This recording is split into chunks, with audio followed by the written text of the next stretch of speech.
I heard somewhere, a rumor somewhere, that we only have one spring kit fits all for everybody, and that couldn't be farther from the truth. Whoever said that is an absolute idiot.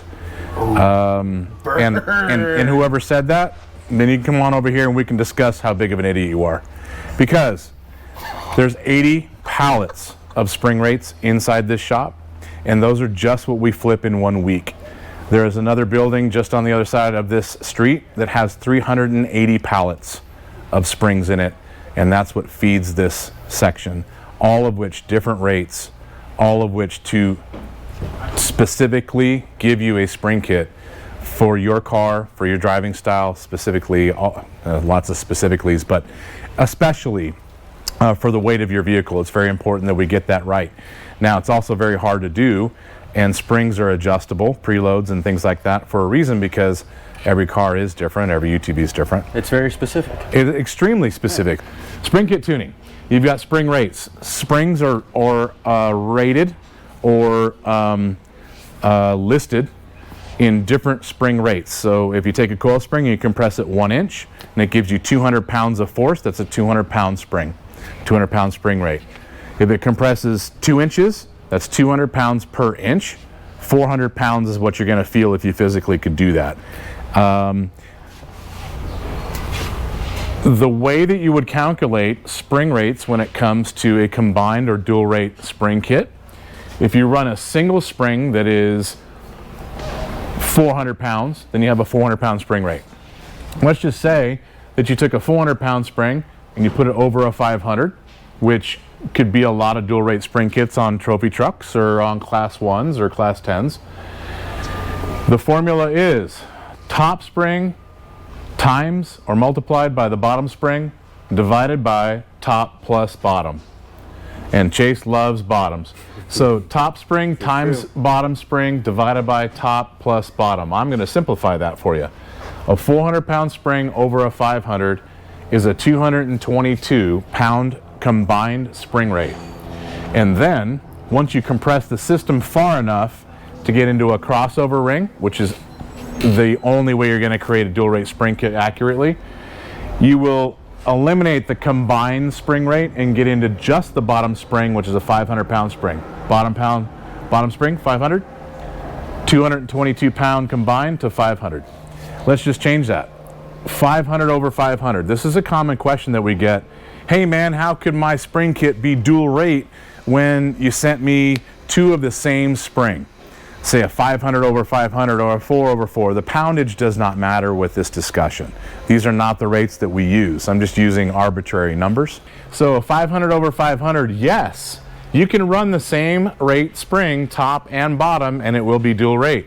The reason is, if you do the math, top spring times bottom divided by top plus bottom, you're going to get a 250 pound spring rate combined, and then jump into a 500 pound spring when it's just the lower. Let's go to another misnomer that people actually hit us up with a lot. How can you run a heavier upper?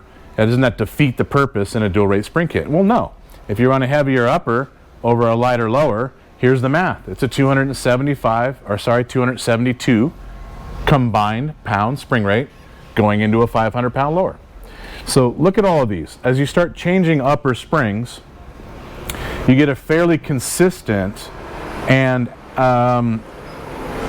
understandable spring rate jump on the combined upper and lower. This is very tunable. If you start changing lowers, then what happens then is you get into a situation where it's such a drastic change from, say, 500 pounds to 550 or 500 pounds to 600 that the shock in a UTV situation where it's only one shock per corner can't control the added rebound needed to control that extra spring rate. So imagine it going plushly through a combined rate. Chase loves it when I start doing this stuff right here. But it's plush through the combined, then it gets into a stiff lower. You want that stiff lower to stop you from bottoming out the car.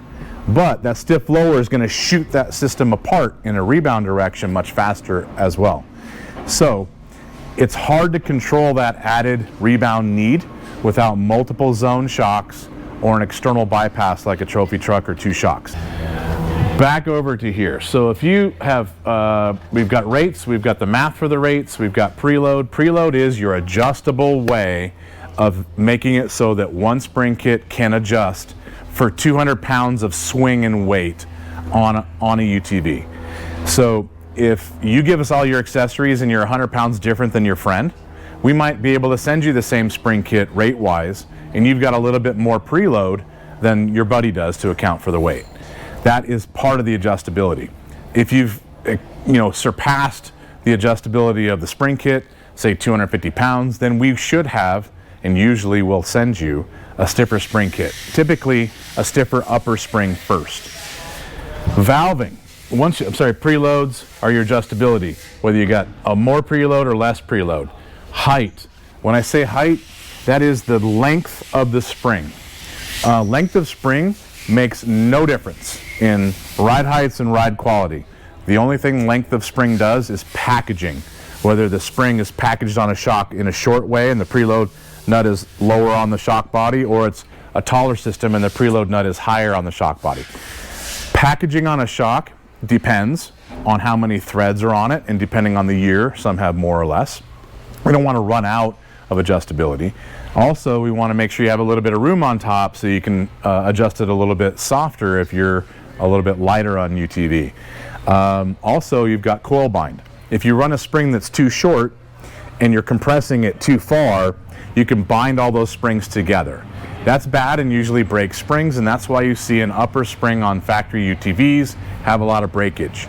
Or some spring kits that are sold on the market with a really short upper and it's bound all the time, typically that spring's going to break because it can't function and twist correctly if all the springs are touching each other.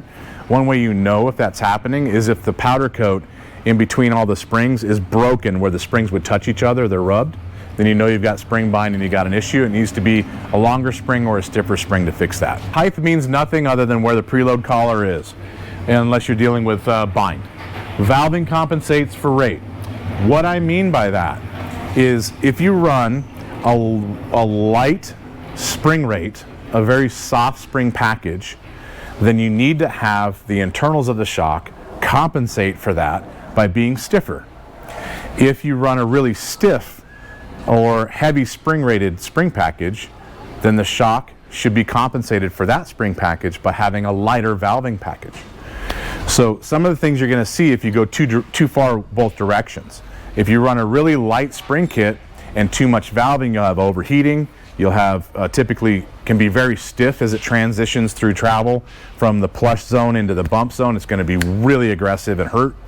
If you run a spring kit that's way too stiff and not enough valving in the shock, it tends to be boaty and it doesn't control enough of the movements when you go through whoops, and it stacks up and starts to get out of control over and over and over again. Also, if the spring kit is too stiff, which we have seen a lot of people run spring kits that are 500, 600, 700 pound spring rates on a UTV, which is just ludicrous. You don't have enough rebound valving inside most shocks to control it. You can't, even if you choke the piston down and slow down the flows, you can't control rebound. So, because the spring wants to shoot out too fast.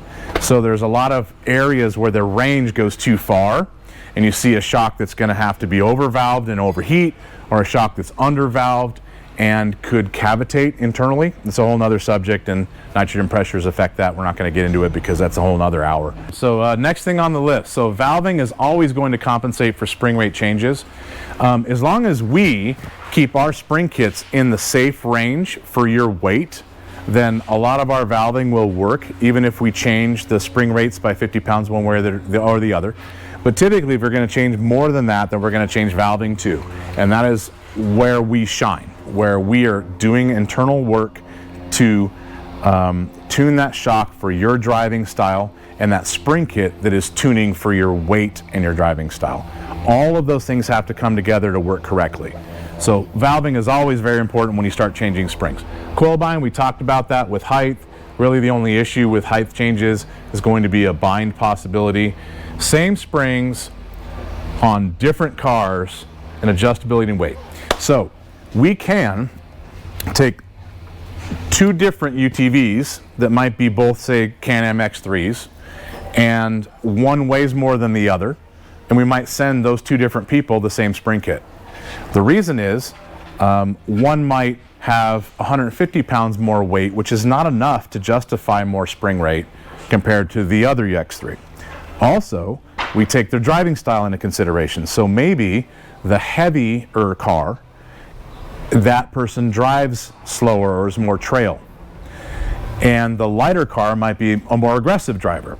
So for the aggressive driver, we're going to run one spring kit, and on the heavy car, we'll run the same spring kit knowing they're going to drive slower, so it's more plush. So we take many things into consideration when we do those spring kits. Same springs could be on different cars because they are adjustable. You can run the preload up and down, and also somebody might drive less aggressive, somebody might drive more aggressive, and sometimes you find the same spring kit can work for both. Typically, spring kits are tuned to weight, where you have it on the UTV, how much you have on it, and in some ways, how aggressive you are. Upper first. So what this is, here's the order in which you should change springs according to weight. Upper spring first, lower spring last, valving to compensate. So back to the numbers that we originally started this whole thing with. It's a lot easier to change an upper spring and keep the lower spring alone and see a linear change in spring rate that's going to help you with the weight on the UTV. Remember, these changes are in inches. So 222 pounds an inch versus 250 pounds an inch. So that's 28 pounds difference per inch. That's also per shock. So 28 pounds an inch times 2 rears, then that's going to give you almost 60 pounds of spring rate advantage, or it's going to overcome 60 pounds of weight you've added to the vehicle if it was sitting right on the axle. So if that weight was sitting in the middle of the vehicle, it might be 150 pounds of weight that would overcome. If it's sitting behind it on the bumper, it may not be enough for 60 pounds. So again, back to math. You can play with the calculator all you want. It's not going to get you very close. What actually gets you perfect is testing this stuff and doing it day in, day out. Once you've passed upper spring changes, and those are not enough to account for the weight, then and only then are we going to change a lower spring.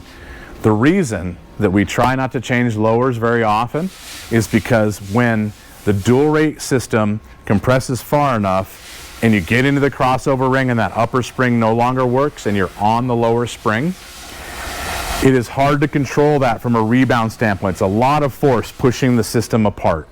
So when you run the lower spring up in rate, it's 2 to 3 times more effective on the vehicle or against the shock rebound valving. So eventually when you start running lowers up too high, it creates bucking, and you have to address it with shock valving to fix it. It is a lot easier to manipulate the combined rate by changing the upper. It's a lot more accurate to do it that way, and you don't have to modify the rebound valving so much when you do it that way. But when we know something's going to be heavy or aggressive, then we're changing valving to accommodate that spring change, even if it is a lower spring, no matter what. That's part of the custom in what we do for spring kits. Chase, what is the last thing, sir? America. Right. USA. And that, USA. The reason for that being the last thing on this list is because all of our springs are made in America. They are warranted for life. If you ever have a problem with one, then it's a free replacement. Best materials, best processes possible in making that spring, and the highest QC list of things of any spring manufacturer. Ours are the straightest. Ours have the least amount of bow in all of the criteria that we place forward in our manufacturers to build the best spring possible and warranty it for life. How many springs have we ever replaced? Can you even think, like in the last 5 years, how many springs have broken that we replaced? To be honest, I would probably say like 4 or 5. Ever? I'd say maybe enough to count on one hand. Yeah. Ever. Yeah, and some of those might have been other issues, but it does not matter. Yeah. It's a freebie. Our springs are so high quality, we just don't see the need to worry about it. It's not going to be an issue. They don't break. So to recap, spring kit tuning. First, once you know the rates, You can start changing uppers and lowers to get the rate you want. Highly recommended you don't change lowers on a regular basis. Uppers are better to do. Preload gives you the adjustability, so one spring kit can cover multiple cars. Height of the spring doesn't typically do anything other than put a preload nut in a different spot on the shock.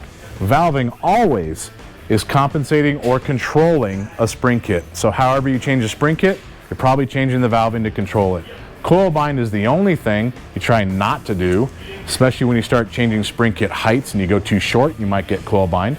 Same springs on different cars, adjustable for weight. You can run the same spring kit on different weight vehicles because you have preload to adjust it, and depending on your driving style, the same spring kit might fit both. On upper spring kit, upper springs should be changed first, lowers last, so you don't have rebound issues. Valving is always going to compensate or control the spring kits last. All of our spring kits are made, all our spring kits are here. All our springs are made in America, no matter what, and lifetime warranty.